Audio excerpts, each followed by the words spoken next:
Hello students, I again welcomes you on my red pen tutorial channel.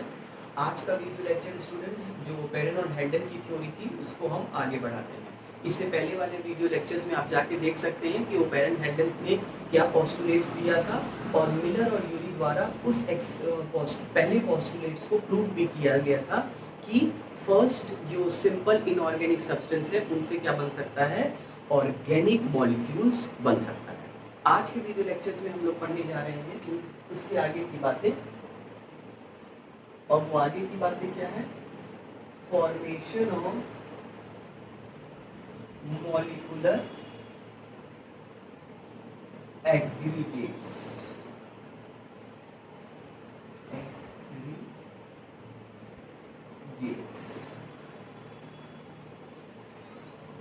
Formation of molecular aggregate, या इसको हम लोग और भी कह सकते हैं प्रीबायोटिक स्ट्रक्चर और प्रीबायोटिक मॉलिक्यूल्स। ओके स्टूडेंट्स, जैसे कि हम लोगों ने देखा कि simple complex in organic substances बन रहे थे फ्रॉम सिंपल इनऑर्गेनिक सब्सटेंसेस। ये जो मॉलिक्यूल्स जब बने तो वो ऐसे नहीं रहे, वो क्या करने लगे, आपस में अपनी चीजों को क्या करने लगे, जोड़ने लगे, अपने आप को एग्रीगेट करने लगे। क्या हुआ? ये जो मॉलिक्यूल्स थे, जो कॉम्प्लेक्स मॉलिक्यूल्स थे, ठीक है स्टूडेंट्स, ये क्या करने लगे अपने आप को, they started aggregation, they showing aggregation, जुड़ने लगे। क्यों जुड़ने लगे? Because due to intermolecular attraction. ये चीजें आप थोड़ा ध्यान दीजिएगा बच्चों। क्या होने लगा? वो मॉलिक्यूल्स अपने आप को जोड़ने लगे। क्यों जुड़ने लगे? Due to intermolecular attraction. जब वो सब जुड़ने लगे आपस में तो क्या होने लगा, there is some sort of, अब आपस में जुड़ रहे हैं तो उसमें क्या होगा, धीरे धीरे जुड़ते जुड़ते वो सब क्या बनाने लगेंगे, एक some sort of chemical reactions होने लगा, जिसके वजह से क्या हुआ, ये प्रेसिपिटेट हो गए। ये क्या होने लगे? प्रेसिपिटेट मींस उस एक्वस सॉल्यूशन। अब ये बात कहां पर हो रही है याद रखिएगा, वो प्रीबायोटिक सूप में हो रहा है ये सब कुछ बेटा। दैट ओशनिक सूप जिसको बोला गया था बाय ओपेरन, और ओपेरन ने उस जिसमें ऑर्गेनिक मॉलिक्यूल्स बन रहे थे उस सूप को, उसी को उन्होंने क्या बोला था, प्रीबायोटिक सूप। ये मॉलिक्यूल्स इंटरमॉलिक्यूलर अट्रैक्शन हुआ, प्रेसिपिटेट होने लगे उस एक्वस सॉल्यूशन में। प्रेसिपिटेट क्यों होने लगे? Because they form large colloidal particles. वो क्या बनाने लगे? लार्ज कोलाइडल पार्टिकल्स बनाने लगे, जिसकी वजह से क्या हो गए, वो सब एक्वस लेयर को छोड़कर क्या होने लगे, नीचे प्रेसिपिटेट होने लगे। ऐसे ही कुछ लार्ज कोलाइडल पार्टिकल्स, ऐसे ही कोलाइडल पार्टिकल्स दो साइंटिस्ट ने मिलकर बनाए। वो name of the scientist was, ये हम लोग जो बात कर रहे हैं लार्ज कोलाइडल पार्टिकल्स, ये टू साइंटिस्ट द्वारा भी बनाया गया बेटा, ओपेरिन और सिडनी फॉक्स। ओपेरिन ने क्या किया, मींस ये प्रूफ करने के लिए कि यस कुछ ऐसा बना होगा, इसीलिए दोनों साइंटिस्ट वो एक्सपेरिमेंट कर रहे हैं। इन्होंने क्या किया, प्रोटीन लिया और पॉलीसैकेराइड्स लिया, इसको हीट किया, हीट करने के बाद शेक कर दिया, शेक द सॉल्यूशन। ठीक है, इन्होंने जब ऐसा शेक करके इन्होंने भी क्या पाया, कोलाइडल सॉल्यूशन पाया, क्या कह सकते हैं, कोलाइडल मॉलिक्यूल्स। सिडनी फॉक्स ने क्या किया, इन्होंने कुछ अलग तरीके से कुछ परफॉर्म किया। इन्होंने क्या किया, mixtures of dry ammonia acids लिया, मिक्सचर्स ऑफ क्या लिया, ड्राई अमोनिया एसिड्स लिया और इनको हीट किया, and the temperature was 110 degree Celsius to 130 degree Celsius. Sorry it is approx 130 degree Celsius to 180 degree Celsius. इस टेम्परेचर पे उन्होंने उसको हीट किया। और इन्होंने क्या पाया, इन दोनों ने कुछ कोलाइडल पार्टिकल्स पाए और उन्होंने फॉर्मेशन के अकॉर्डिंग उन पार्टिकल्स का नाम दिया। इन्होंने जब पॉलीसैकेराइड्स और प्रोटीन को मिक्स करके शेप किया, जो स्ट्रक्चर वो पाए उन्होंने क्या नाम दिया, क्वासरवेट्स। उन्होंने क्या नाम दिया, क्वासरवेट्स। और सिडनी फॉक्स ने जो मिक्सचर्स ऑफ ड्राई अमोनियो एसिड्स हीट करके इस टेम्परेचर पे और उन्होंने कूल भी किया, उन्होंने उसका क्या नाम दिया, माइक्रोस्फीयर और यू कैन से प्रोटियोनॉइड, ये उन्होंने नाम दिया। याद रखिएगा क्वासरवेट्स कैसे थे बेटा, just a structure like this in which the different particles combinations में प्रेजेंट रहेंगे और microspheres are the droplet like structure. आई बात समझ में, याद रखिएगा। दूसरी बात, क्वासरवेट्स उन्होंने ये बताया कि coacervates have the property to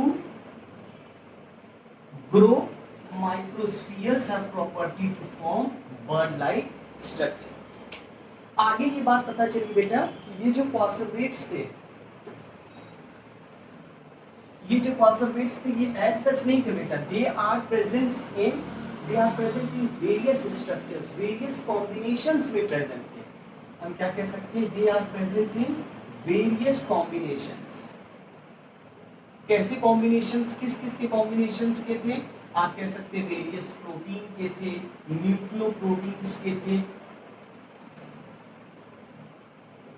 मतलब हम ये नहीं कह सकते कोई स्पेसिफिक प्रोटीन्स का क्वासरवेट्स बना होगा या इन specific nucleoproteins, they are being combined together and form the structure known as coacervates. दूसरी बात स्टूडेंट्स, ये क्वासरवेट्स आपको पता होना चाहिए कि प्रोटोप्लास्ट जो होता है, द लिविंग, जो एक लिविंग सेल्स में एक इंपॉर्टेंट चीज होता है, दैट इज प्रोटोप्लास्ट, वो भी एक चीज क्या है, वो भी एक कोलाइडल पार्टिकल्स है। ये क्वासरवेट्स भी क्या है, एक कोलाइडल पार्टिकल्स है जिनके अंदर कुछ ऐसे पार्टिकल्स प्रेजेंट है। इसीलिए इनको, इन क्वासरवेट्स को क्या बोला गया, इन क्वासरवेट्स को ये कहा गया दे आर द प्रीकर्सर। ये क्या है, एक प्रीकर्सर है of what, of living organism. यही क्या करेंगे, प्रीकर्सर्स हैं जिनके वजह से क्या होने वाला है, अब लिविंग ऑर्गेनिजम्स का फॉर्मेशन होने वाला है।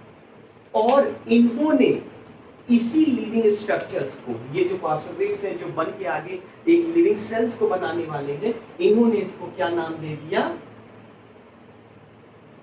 प्रीबायोटिक स्ट्रक्चर, और आप कह सकते हैं प्रीबायोटिक मॉलिक्यूल्स। इतनी बात समझ में आ गई बेटा, कैसे क्वासरवेट्स बने, सिडनी फॉक्स ने क्या फॉर्मेशन किया।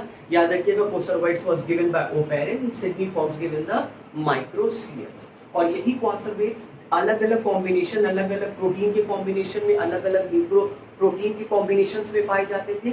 जैसे कि प्रोटोप्लाज्म एक लिविंग सेल्स में होता है और वो एक कोलाइडल पार्टिकल होता है, वैसे ये भी कुछ ऐसे ही कोलाइडल पार्टिकल्स थे। इसीलिए उनको क्या कहा गया, they are the precursors of living organisms which are going to known as a prebiotic structure। आगे देखते हैं, चलिए क्वासरवेट्स बन गए हैं जिनको प्रीबायोटिक स्ट्रक्चर्स बोल दिया गया। अब ये क्वासरवेट्स क्या हुए स्टूडेंट्स, जैसे थे, मैंने आपको पुराने वाले वीडियो लेक्चर्स में ये समझाया था कि फैटी एसिड्स और फैट्स का भी फॉर्मेशन हो रहा था। ये क्वासरवेट्स पे क्या होने लगा, फैट्स डिपॉजिट्स होने लगे। अब इन क्वासरवेट्स पे क्या होने लगा है, फैट्स डिपॉजिट होने लगा है।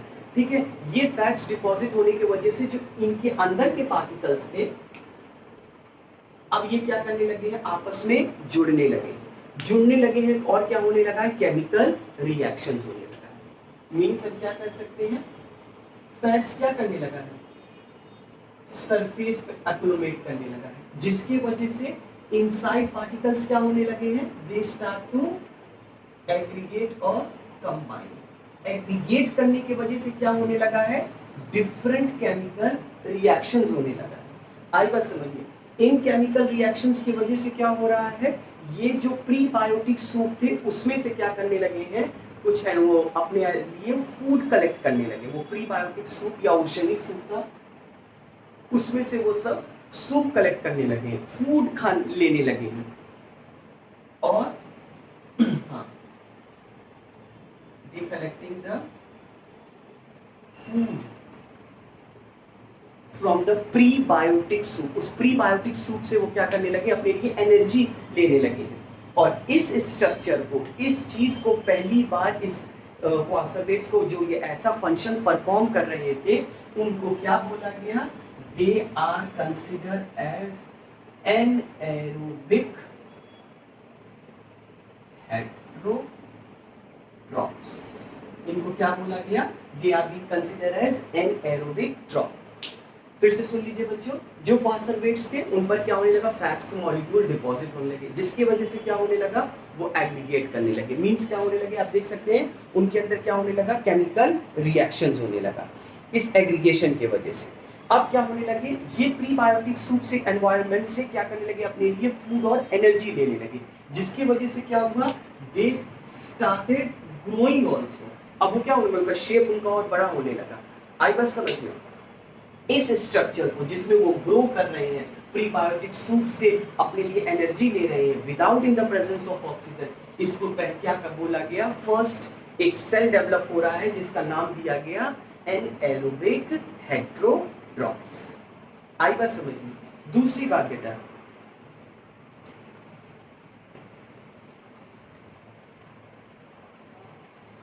जो इतनी बातें आपको बताई जा रही हैं, ये चीज आप और अच्छे से समझ लीजिए कि condition of life from these molecules, इस मॉलिक्यूल से अगर लाइफ जनरेट हो रही हुई है तो ये कंडीशन फुलफिल हो जाएगी, तो हम कह सकते हैं कि yes, life is going to originate from these molecules, these macro molecules. पहला क्या है, they should have a self replication power, self replicators ये सब थे। दूसरा म्यूटेशन, अगर म्यूटेशन नहीं होगा, वेरिएशन नहीं होगा, सब एक ही जैसे लगेंगे, जो क्वासर्वेट्स में भी देखे गए। तीसरा क्या था, पार्शियल आइसोलेशन। अब पार्शियल आइसोलेशन आप देख रहे थे कि क्या हो रहा था, वो एक्वस सॉल्यूशन है और उसमें से वो प्रेसिपिटेट होकर आइसोलेट मींस अलग हो गए। अगर आइसोलेशन नहीं होगा स्टूडेंट, तो आपस में हर चीज मिक्स होके उस ओशन में डिसॉल्व रहेगा, जो हम लोग पता ही नहीं कर पाएंगे हाँ कोई चीज लाइफ सस्टेनिंग चीज बन रही है। तो they have means isolated themselves from that prebiotic soup. और लास्ट क्या है, एनर्जी। और वो क्या कर सकते हैं, एनर्जी ले सकते हैं। And yes, coacervates are taking the energy from that prebiotic soup which was previously made. तो ये सारी कंडीशन फुलफिल हो रही थी in the coacervates, so these molecules have been considered as yes, they can form life after few long millions of year. ये चीज याद रखिएगा स्टूडेंट्स। आगे चलते हैं।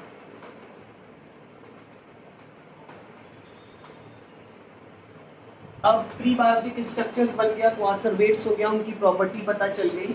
अब क्या हुआ student, the next view of Oparin was formation of eobionts, protobionts,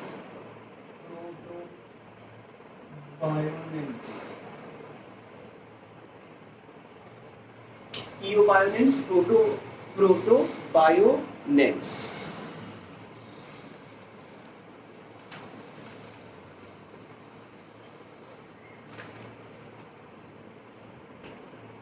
इसको इन शॉर्ट अगर कहना हो तो आप कह दीजिएगा बायोजेनी और बायोलॉजिकल इवोल्यूशन। क्यों बायोजेनी और बायोलॉजिकल इवोल्यूशन? इसके पहले जितने भी चीजें जो बन रही थी वो सब किससे बन रही थी, केमिकल चीजें, दैट वाज केमिकल इवोल्यूशन। अब क्या हो जा रहा है, कुछ बायो मींस लाइफ से रिलेटेड कोई चीजें आ रही हैं, वो क्या आ रही थी, and the name of that was protobionts. इसको आप ध्यान से सुनिएगा बच्चों।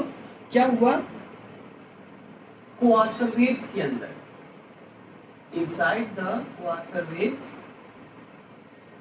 ये जो न्यूक्लियोटाइड थे,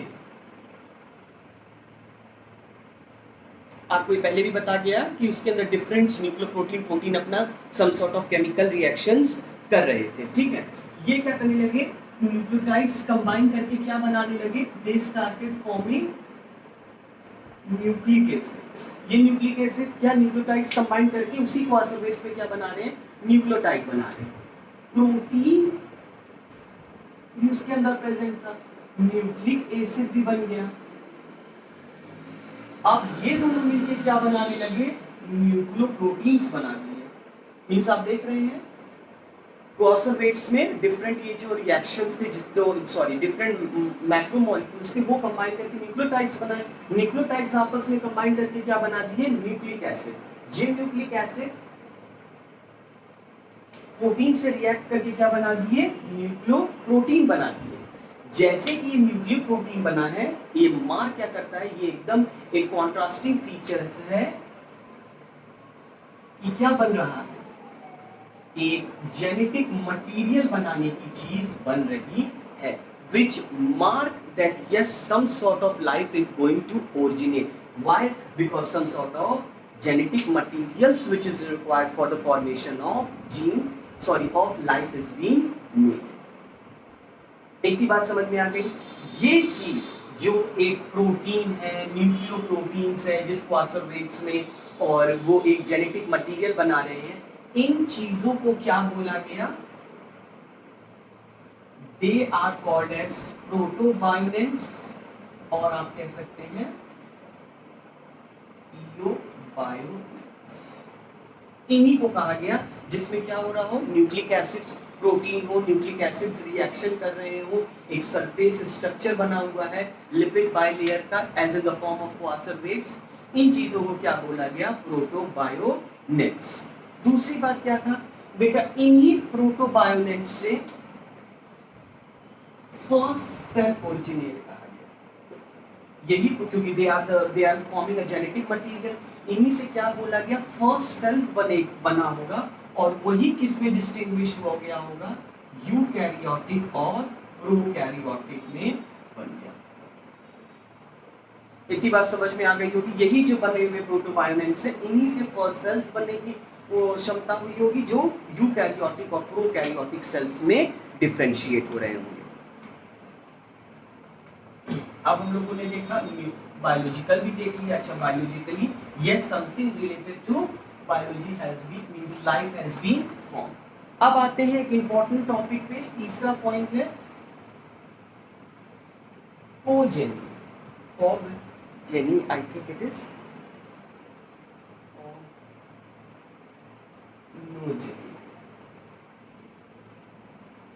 कॉग्नोजेनी क्या है बेटा, कॉग्नोजेनी क्या है, दिस इन्वॉल्व्स diversification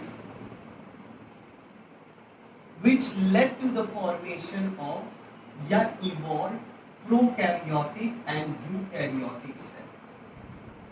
डाइवर्सिफिकेशन मतलब क्या हुआ है बेटा, ये जो सेल्स बन रहे थे, दैट फर्स्ट सेल्स और प्रोटोबायोटिक सेल्स, ये आपस में क्या कर रहे हैं, अलग अलग मेथड से, अलग अलग तरीके से क्या कर रहे हैं, मिक्स हो रहे होंगे, जिसको जो क्या बना रहे हैं, प्रोकैरियोटिक और यूकैरियोटिक सेल बना रहे हैं। जैसे कि मैंने बोला कि जो फर्स्ट सेल प्रोबायोटिक से प्रोटोबायोनेंट से बना था, ये फर्स्ट सेल्स क्या कर रहे थे, एनर्जी डिफरेंट मेथड से एनर्जी ले रहे थे, ठीक है, they are taking energy by different methods. ये डिफरेंट मेथड से जिस तरीके से एनर्जी ले रहे थे स्टूडेंट्स, तो क्या होने लगा, ये अपने आप को 3 डिफरेंट वेज में क्लासिफाइड भी कर दिए। They classified themselves into 3 ways, means on the mode in which they are obtaining the energy, these first cells from the protobionids have been described themselves under 3 categories। पहला क्या था, आइए देखते हैं।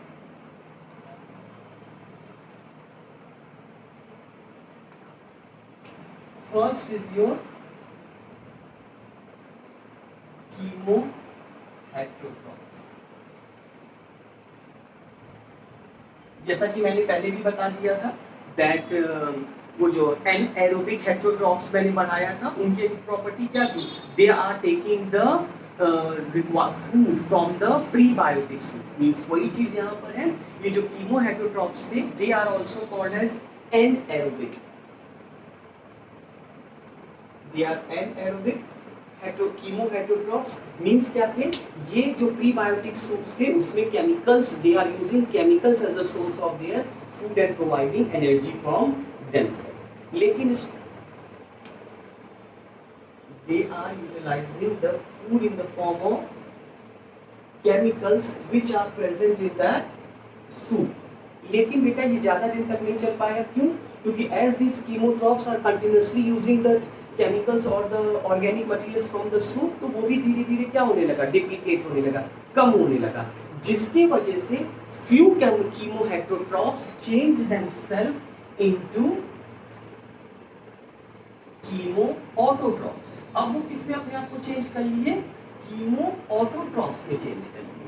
कीमो ऑटोट्रॉप्स मतलब क्या होने लगा? ये फूड तो बना रहे हैं, खुद बना रहे हैं, they started synthesising their own foods, but from where? From inorganic molecules. Inorganic molecule से ये क्या करने लगे? अपने लिए फूड बना रहे हैं आराम से, अपने अपने तरीके से जो इनऑर्गेनिक मॉलिक्यूल्स हैं उनसे फूड ले रहे हैं और अपने लिए एनर्जी का फॉर्मेशन कर रहे हैं। ऐसे कुछ हेटरोट्रॉप्स के नाम भी आप लोग याद कर लीजिए जो ऐसा फंक्शन करते थे, जो आज भी है, that is iron bacteria, sulphur bacteria,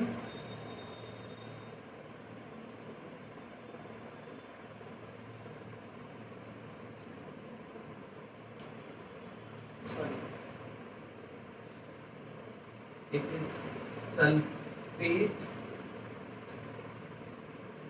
reducing bacteria, और आप कह सकते हैं the last is nitrifying bacteria.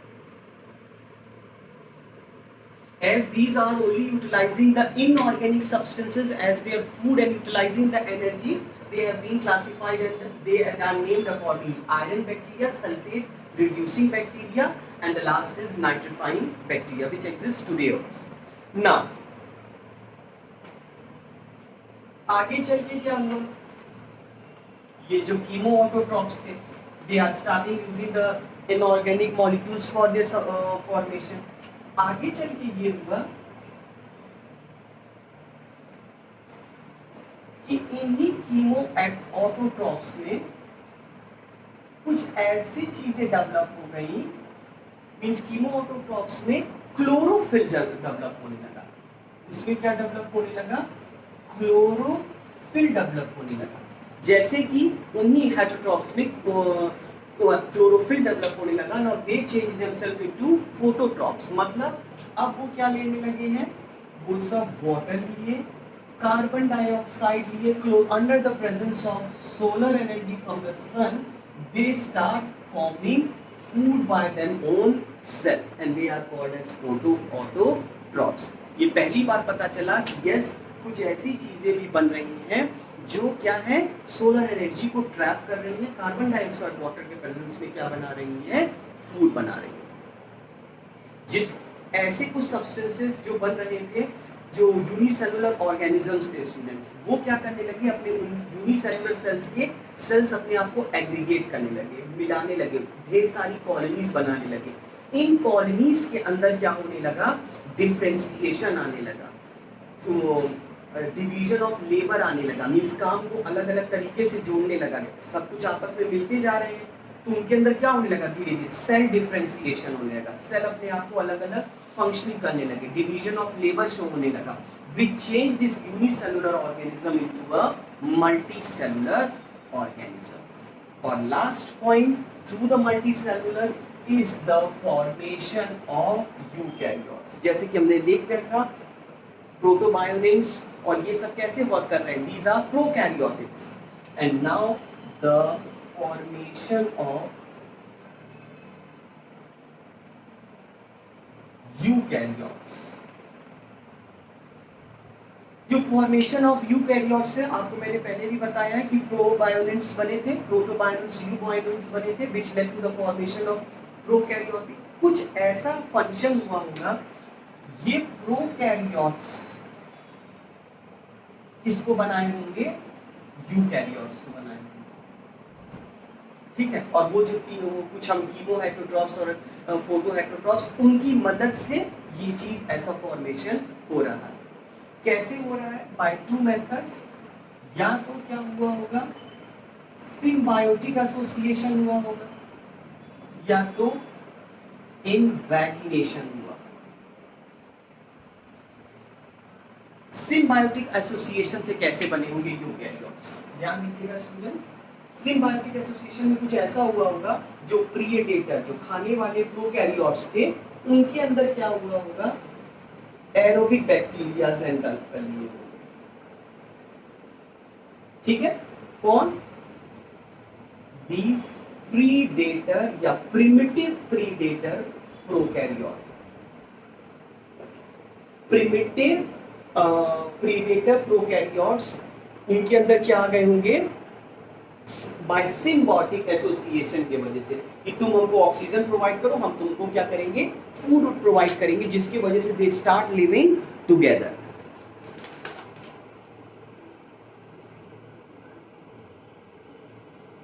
Now, this symbiotic association between the aerobic and the this aerobic now start functioning as mitochondria. ये एरोबिक बैक्टीरिया इस predator prokaryotics में कैसा start functioning करने लगा, as a mitochondria which provides oxygen और the energy to the cell, energy बनाने लगा। दूसरा बेटा, अब इसी में प्लांट सेल्स बनने लगे। अब प्लांट सेल्स कैसे बने होंगे, ऐसा कुछ हुआ होगा कि इन्हीं प्रोकैरियोटिक में ये जो एरोबिक बैक्टीरिया है, इसके साथ साथ क्या हुआ होगा, फोटोसिंथेटिक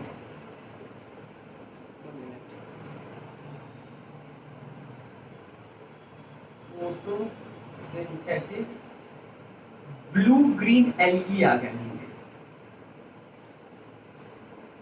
ध्यान दीजिएगा, प्लांट सेल्स कैसे बने होंगे, इन प्रोकैरियोट में, ये जो प्रीडेटर प्रोकैरियोट्स हैं, इनके में क्या हुआ होगा, पहला तो ये हो गया कि एरोबिक बैक्टीरिया आए और प्रीडेटर प्रोकैरियोट्स बन गया, जिसकी वजह से क्या बन गया, वो फंक्शन करने लगे माइटोकॉन्ड्रिया में। ऐसा भी हो सकता है कि इन प्रीडेटर्स प्रोकैरियोट्स में कुछ फोटोसिंथेसाइजर्स ब्लू ग्रीन एल्गी आ गए होंगे। ये now this photosynthetic fiber blue green algae start functioning as, अब वो किस तरह फंक्शन करने लगे, क्लोरोप्लास्ट की तरह फंक्शन करने लगे, and which led to the formation of eukaryotes, that is plant cells. या दूसरा प्रोसेस हुआ होगा इनवैगिनेशन का। इनवैगिनेशन मींस क्या होता है, फोल्डिंग इन एंड आउट। ये जो प्रोकैरियोट सेल्स थे, ऐसा हो सकता है कि इनके जो सरफेस लेयर थी, जो सरफेस मेम्ब्रेन थी, which is now called as plasma membrane, वो अपने आप को क्या किया होगा, फोल्ड किया होगा, infold out, outfold in, something happens which led to the formation of mitochondria और क्लोरोप्लास्ट। यही चीज क्या बना दिया गया, ये क्या बना दिया होगा, माइटोकॉन्ड्रिया और chloroplast, which led to the formation of eukaryotic cells. Students, this is a very important topic. Go through the lectures once and twice. आपको समझ में आ जाएगा। If you want to ask anything, आप नीचे comment section में इसको comment करके पूछ सकते हैं। And please, before going, like, subscribe, and share my channel. All the best. Stay healthy.